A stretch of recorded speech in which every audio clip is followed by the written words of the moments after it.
bonjour, salut la grande famille de B52, la mignonne officielle. Voilà moi votre humble servante, Maman B52. Je suis là encore une fois de plus pour vous servir. Ndenge bisarabino toujours que ça le labino en tout cas ils aura devoir pour nabiso bande konanga boroling bisa parce que moi mi tukezo les cas mais on est obligé de venir vous servir malgré la santé nous dérange, OK? Famille bota bambote na bino bisika biso besoin mi bino badina chou ba pecha lover bambote na bino ba gros bisous. En tout cas le lot déjà est le 26 mai 2025. Toujours profiter ko souhaiter bande ko nyonso ba botama na mois de mai ba joyeux anniversaire na bino spécialement ba o ba botami le lot le 26 pour mois de mai eza mois na biso. OK ngana clôturer moi bino bo bandi bo continuer ngana aussi ça le 31 car ndenge tolobaka la famille vidéo bo utu komona na utu ko tshela bino lelo to kolobela sur des choses mais avant to blebe etano li solo ya ekomike belle vue na le ya ba misusu ba komo crucifier le ya ba komo finga et que non le azo finga a comportement le ya sepel si bango envers bijou la reine la famille pourquoi ceux qui aiment cette ton dynamité manabiso nyonso tout mutakoma ko ça les alaka mabe. Pourquoi? Je veux vraiment savoir. Pour nani nezara bon. Bisanga non na yeba. So bolandi vidéo au bien. Borotala bomona ke bijou la reine abanda ki oya. Tanga komi peme na ba belle vue. Alobi likamo bwe makasi. Belle vue ko tabanda obina. Belle vue banda ko bina la famille. Nazuku tout temps ko beta li solo ya chemin du chaos te po naza vraiment déçu makasi na comportement na biso ba congolais surtout. Ezara nini na biso. Yon moi so belle vue asala bino nini ngana yeba problème ngote so botali vidéo au bien bon mona ke bijou la reine banda oya l'air a komi pembe na ba belle vue a boa ki mo crime wana bon mona munoko ndenge ezo sala belle vue kuta surtout ki maman atala na le c'est normal eze fait moko normal to sala rango biso nyo surtout obanda ko s'attendre te ke mutu moko ko boa ko lo mo piken moko boye tant donc e bangi sa ki belle vue ko aning alobi likamo boya nga yeba o nanya ngwana zolo la atali bo amonya bi o donc la amoni bijou tellement déjà belle na bijou bazara déjà en bon terme li susute.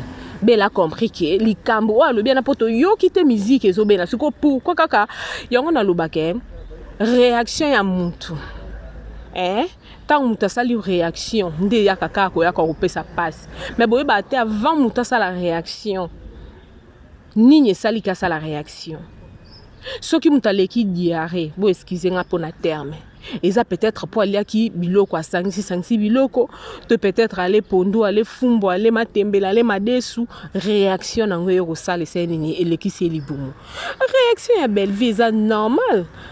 Pourquoi? Parce que bijou la reine de abandi bijou la reine de abandi siko belle vie on nyonso to bando sale zaka mabe donc ti e comme que belle vie ngazana soki lelo boye o abetita libaku peme na mutu azali o peme na mutu moko bino boyebi ke belle vie nde bo crucifia ke hypocrite alinga mutu boye ta sala mutu boyete donc soki une fois kaka belle vie abeti libaku kota mutu ana donc c'est que comme que mutu ana nde mutu asali boye pona boye. Pour un tokoza mite mama beti na niveau o botika moi ça bata vanda kimia to longo na likambo o ya bijou la reine o to na likambo nzemo madilu c'est normal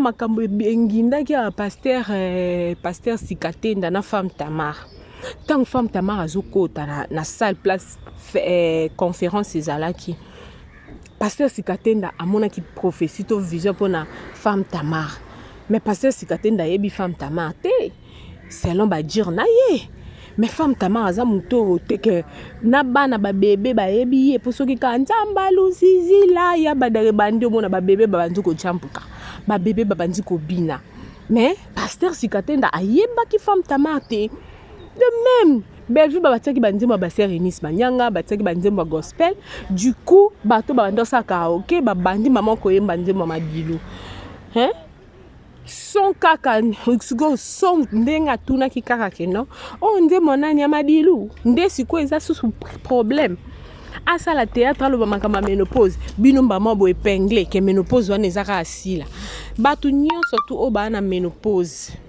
bomona bango te Batu nyonso to bakoti ménopause na monde artistique ba na mibali te bomoni bango te boye ka ko épingler sila donc bino mo mutu bozo ko bimisa sila na mpoisa ki akomi na ménopause bino moko. Donc c'est pas bien la grande famille de B52 la mignonne officielle. À un moment donné nous devons vraiment faire un effort ya ko lugara tous à la rata mayele to boyete ba biso nyonso tout aux na biso mayele te. Mais à un moment donné, il faut vraiment tout le cas. Yo mo talibobi e likambo na lingana mema oyo. Suka na ngo eza boye, ko siala boye, ko zongisa boye. Te botika mo amo sabato vanda kimia pardon. Donc Bellevue ngazana akoki suko sa eloko te. Abando vivre na ko banga bino to nini. Abando vivre na ko banga bino nde motuna nga na otunaka e nyonso tu.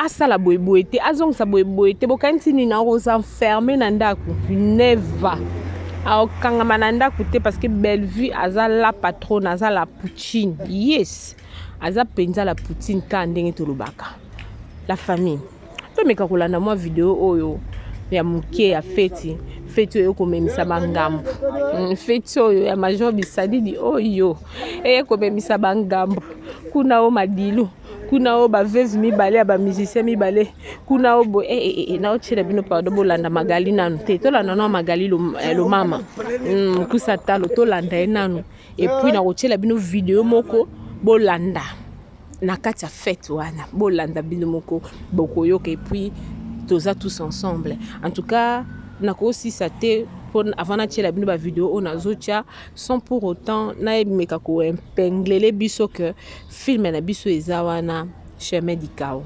film na biso chemin dikao ezawana donc tokende ko consommer ngo ka ndenge ezalaka consommons pour na bolamu ya Bellevue télévision tant batu bazoko finga bela tala beauté ndenge ezoko bimaka beauté za ko vimba du jour au lendemain nzamba pambola bino la famille.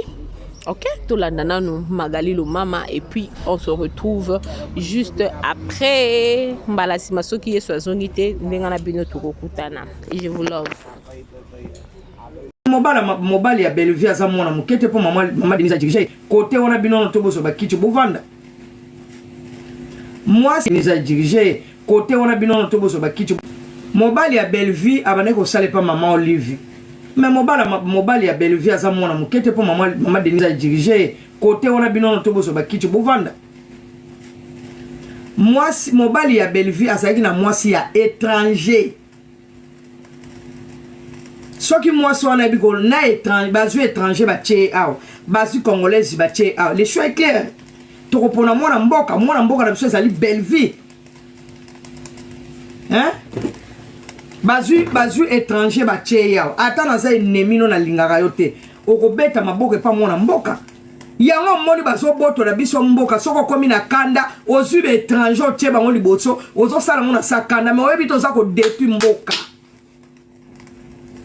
Mobali ya Bellevue asala ke pa maman Olive et lingola sate que maman Olive ne muta sala choix ya baso ya kobima na bango ça c'est pas bien ba congolais azu moi sinaye alingi Bellevue alongoli moi si wana bino bokomisa ngo lokol bokoy bolobi lobi makambe pa maman moni po muto azali na mutu ya train et pas maman Olive to yebi ke za Bellevue ezali silate silande Bellevue mutabende neto fandi boto sa mato yebi makambo si la mutabendi eza Bellevue si la c'est monté à mabete nani Bellevue c'est monté à mabete bendi si la mais lokola ba congolais bazana kamo ya trahison bake ba trahi Bellevue mais Bellevue pas monne normal a tiki na e a tikeli si la kicha bokonji wana na o muswaza ba mukuse lokwa ngayo comme nena wabi mana papa wemba wana comme nena na pia ba matière comme nena niko ouais mukuse wana bimana papa wemba comme nena pe matière yindi lelo na TikTok comme nena niko ouais mukuse wana kwa za lokwa ngai comme nena Aisha koko makangwa papa wemba na pe matière ye lelo eternel che yindi nzambe na kufi ezwa ka bato page lelo bakubamba ako wanga na pete Aisha koko makangwa papa wemba bimana papa wemba nde bango babandi kosala mwa bisalela Aisha koko limbisa wana obetaka lisolo ezali kama kokosa to bimangi naye c'est ça un peu ça tika na zong sata vient na biso molokai azonga pe na temps boko kunda pe papa boite biso bala molokai toza foto matcha mafuta c'est ça boko mi na place wana tant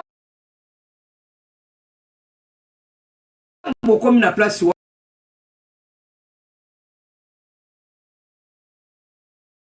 wana tant Bellevue azaki na place wana bazale ko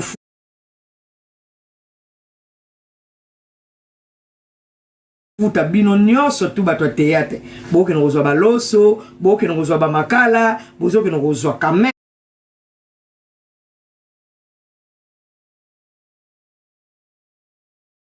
biso tu banomona soki muta kufi bozoke bako mama Oliva ya tikele bino baloso basoso biso bato sala video na ngesala 100,000 eza wana na YouTube.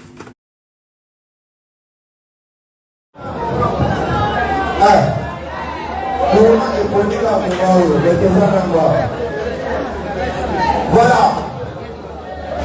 Majorité Salini a vécu, disais-je, Madame Soraya en 2010. Oui, bien sûr. Premier regard. Demandez-moi quand est-ce qu'est venu le deuxième regard. Merci pour la question. En 2015, alors, 5 ans plus tard, en 2015, on va aller dans oui, on va aller je vais dans la maison du Sali, producteur à la ville. En 2010, Soraya accompagne son ami, Major Bissadi du ministre de l'État, il y a bien le jeu de la tête de ce monde. Et moi, il faut la première fois. Premier regard. Maman, quel est la honte 2015. Deuxième regard. Et la première rencontre de ce couple, c'était où, demandez-moi Anna a dit croisement de ce monde de Roumanie. À cette époque, c'est plus encore un chantier. La Roumanie, c'est plus un chantier.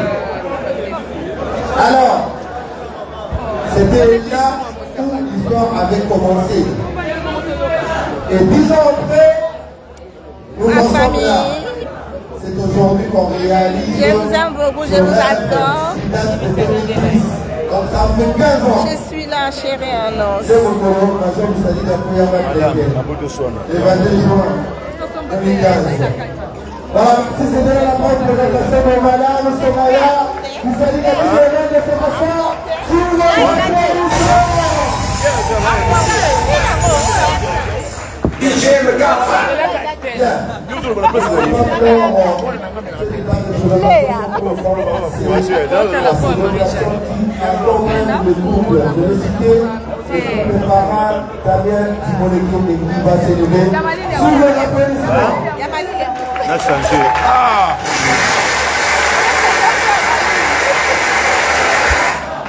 voilà, merci. On est fini.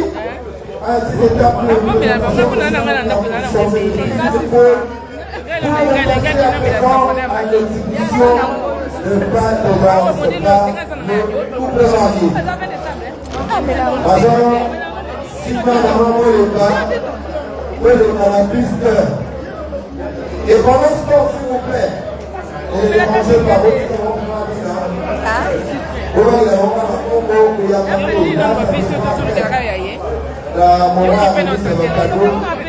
on pourra bien faire des mais pendant la danse,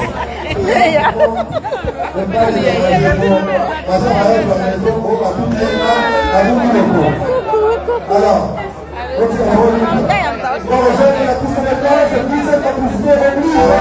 c'est parti.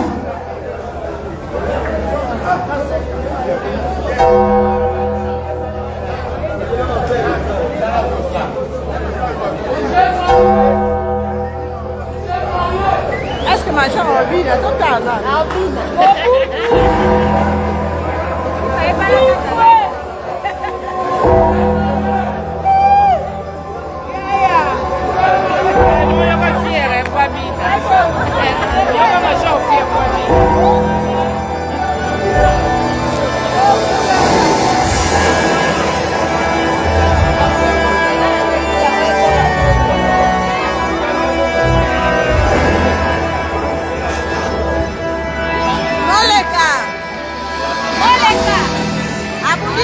abundi à 40 à 45.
très bientôt, donc le 7 juin 2025, na Belgique, un grand événement de charité, de fraternité, avec la fondation ISD. Soirée de charité.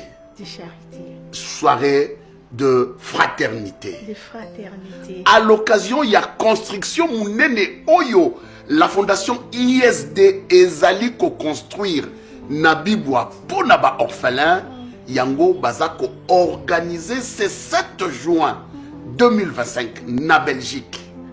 La fondation ISD, Maman Charlie et tout le moment de Belgique. Basangani pour Bassa Elabiso soirée événementielle. Et voilà un événement remarquable, extraordinaire, monumental qui va se passer dans la Belgique. Le 7 juin, à 18h, mise en place terminée.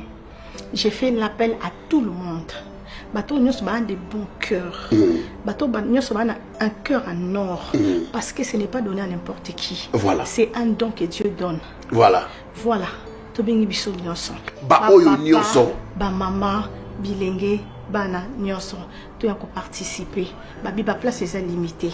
Tu as participer à dîner de fraternité. Voilà. Babi tu participer à dîner de charité. De charité. Bateau nyonso baza la charité. Bateau nyonso nzamba pesa motema yakokaba. Un cœur en or. Un cœur en or. Tobingi biso nyonso. Ngai na kozala parce que chaque le 7 juin na kati ya Belgique. Je n'ai jamais manqué à cet événement. Voilà. Venez nombreux. Bino bato nyonso bwana mitema malamu.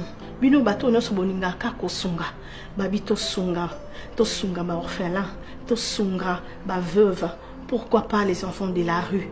To bien biso nyonso. To ya tellement ébélé. Moi je serai là. Fondation ISD. Toutes les mamans basangani babi baza on a déjà prête ba yamba biso. Appelez déjà na numéro o yezanase. Bo sala ba réservation na bino. Boya et belé to benga mi poto sunga to sungana. Ba place est limitée. Voilà. Très limité. Vous avez déjà réservé déjà ma place na bino. Vous benga numéro o eza juste là. Au bas de vos écrans. Ba surprise eza tellement ébélé. Ba concours ezali. Bino kako gagner eza tellement ébélé. Sans oublier des cadeaux. Voilà. Ezali. Boya tellement ébélé. Kolia komena ezali. Pourquoi pas tous ces pela et le mot? Dîner à volonté. Parce que ça, dîner de charité et de fraternité. Merci.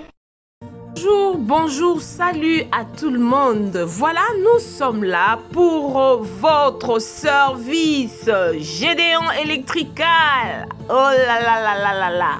Vous êtes en Afrique du Sud, Cape Town, Johannesburg, Durbanville, Pretoria. En tout cas, contactez-nous. Le service sera bien fait. You are in Cape Town. We welcome to help you with your work, electrical problem.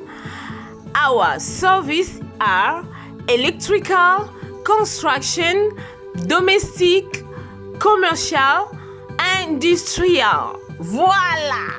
Tozali wana pona ko servir bino. En tout cas, Gédéon électricité eye pona ko salela mboka. Awana Afrique du Sud. Mosala na biso ezali to misala na biso ezali kosala électricité, kosala construction, kosala misala ya ndaku, oza na posa ba installer yo DSTV, oza na posa ba salela yo misala nyonso ya ndaku olingi, oza na posa ya industriel tozali wana pona ko servir bino. Le numéro est là. Contactez-nous sur 061 061 encore 99 et puis 51. Gédéon Electrical, le service pour le peuple.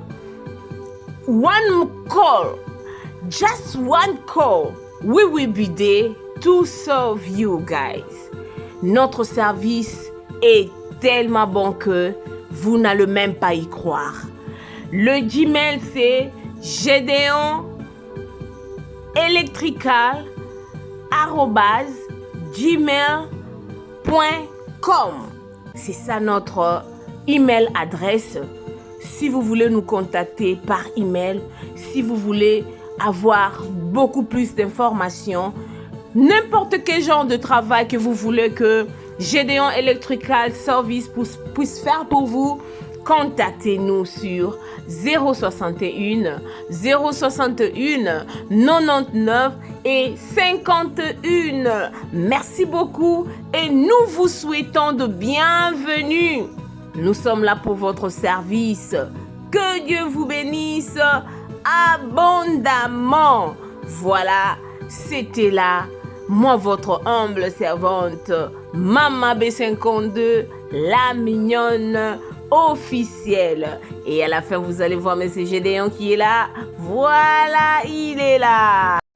Na évité vidéo oyo ernime kokoma ekomela bino ezali Mama Joséphine, Mama Zozo na yebi bino solution. Oyo ezali solution ya ba problème na biso. Ba problème na biso yango ezanini. Ba problème na biso yango eza ba problème ya santé, eza ba maladie oyo eza kati na biso, ba maladie telle que diabète, tension, AVC, prostate, ba hernie, ba maladie wana nyonso tout oyo ezo déranger biso, ba ménopause, mutu pasi, maladie nini, épilepsie, maladie nyonso tout oyo ezo déranger ndeko na yo, oyo aza pembe na yo ezo déranger mwana na yo, oyo ya cancer, oyo ezo déranger biso solution yango yo na yeli yo solution ya ba produit na biso ya naturel ba produit oyo ezali ba complément alimentaire ba produit oyo ezali 100% naturel ba produit na biso ya Occident.